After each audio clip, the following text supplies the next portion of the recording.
How do I talk into a microphone? Can you guys instruct me? Is this thing on? Hello. Josh, what's happening? What's new before we Everything's dive in? okay. So good to see you, Carl. How are you, man? Yeah, I'm great. Yeah, things are really good. Our youngest left to school this year, so like that's all sorts of new things. Okay. Yeah. All right. Yeah. They all come home for Thanksgiving, so we're like so fired up to see the whole crew this weekend. Do you feel like mission accomplished though in like getting them all? I know they're coming back, but like getting them all up and out. Yeah. Do you feel like is there like, cuz I'm close to my oldest going away. Isn't that crazy? Is there like, I know it's not a finish line, but like is there some feeling of like, hey, I did this thing? Yeah, like my wife has changed the narrative. Like people have been like, "Oh, you guys are empty nesters," and she's started correcting them and saying, "No, we're bird launchers." So she's like not into empty nesters. She's like, "We're bird launchers." I'm like, "That's cool."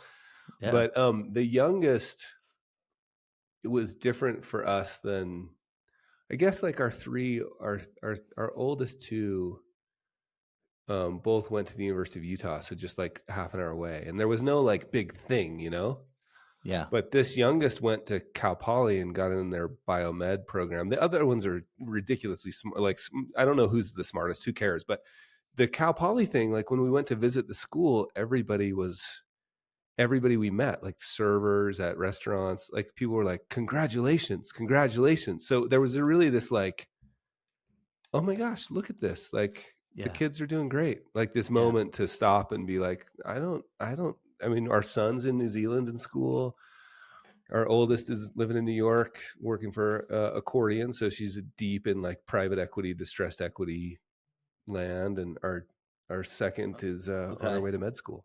It's amazing. So I feel like I'm going to be really like, obviously it's a mix of emotions, but I feel like I'm going to feel some sense of accomplishment if I get them both into a school that they want to be at, studying what they want to study.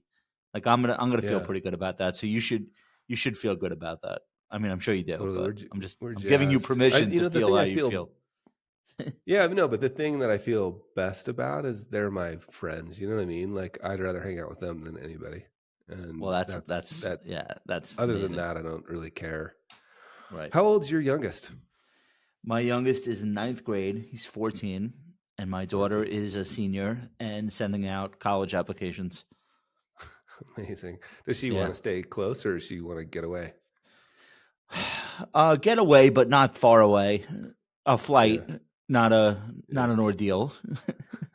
Not New Zealand. But we want her. We want that for her. We want her to have a place to, we want her to go somewhere and be herself. And so hopefully that'll all work out. I'll let you know in a couple months. Yeah, for sure. Hi, Dave. Are you just popping on to say hi? You're right smack in the middle of our beautiful conversation. Dave, do you know Josh? All right. Thanks, Dave.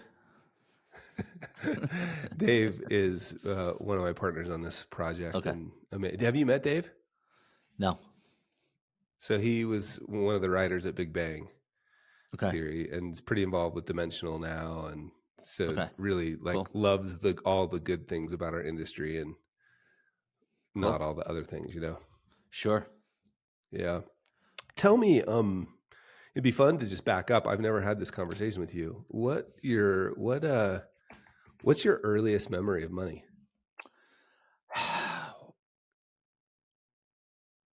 Okay. My earliest memory of money was I had a rich uncle and I was in sleepaway camp, and this is 1987. I'm 10 years old.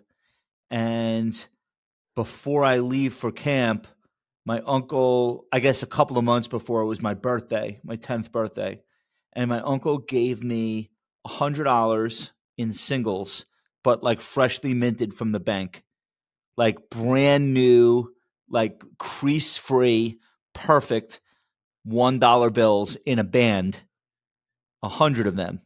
So it was like that thick. And I was just like blown away by that because I never like had that much money at once.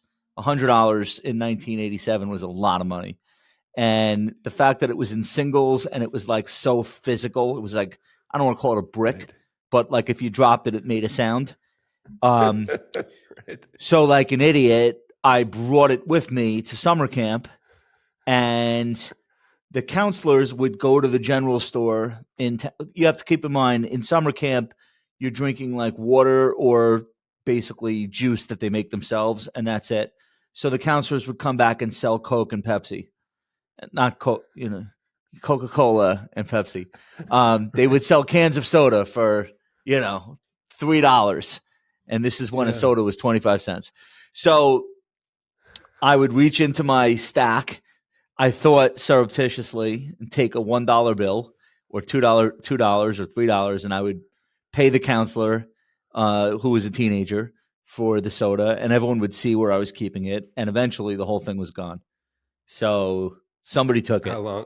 How long? Oh, somebody took it. So then, yeah, I probably lasted a week. So then my parents came up 3 weeks into camp for visiting day. And for whatever reason, they like knew I brought it with me, or maybe like it was a big deal. 100. It sounds Right. ridiculous now, but back then, $100 in the hands of a 10-year-old was like a really big deal. It's probably like For $1,000 sure. now. So they're like, "Where's the money?" And I just remember hysterically crying and admitting to them that I lost it or it was stolen. I have no idea. I don't know what happened.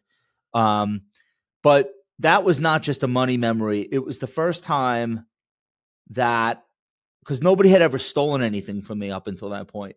Like I never had my Yeah. bike stolen. I never had a toy taken. So it's the first time I think I ever like saw, I don't want to say human nature, but like that facet of human nature, and was like really, really aware from that point forward what people were capable of.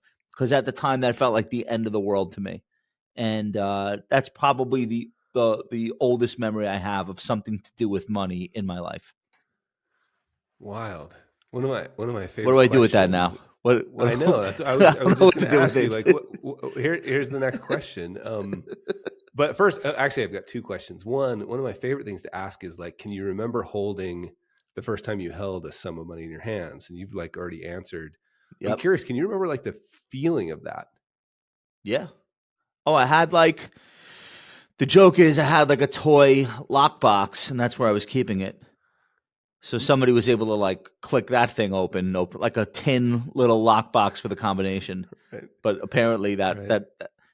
I still had that. It just didn't have anything in it. Right. So crazy. What do you make of that now, looking back on it? I don't know. It's really the first time I've thought about it. Probably in 35 years. You bring it up. I haven't really. It's not like something that I've ever thought about since it happened. But that's Yeah. definitely my earliest memory. What do I think I'm not a great storyteller. I could have made it way more dramatic. It's a pretty good story, man. No, you know what though? People have taken things from me since. Um, people have tried to use money in different ways. As bait, as a weapon, as like a way to curry Mm, favor. People have tried to use money to get themselves into my life. So like not at this point, nothing really shocks me mm, about the way money can be used by people, mm, and what it can do and the power that it holds over us.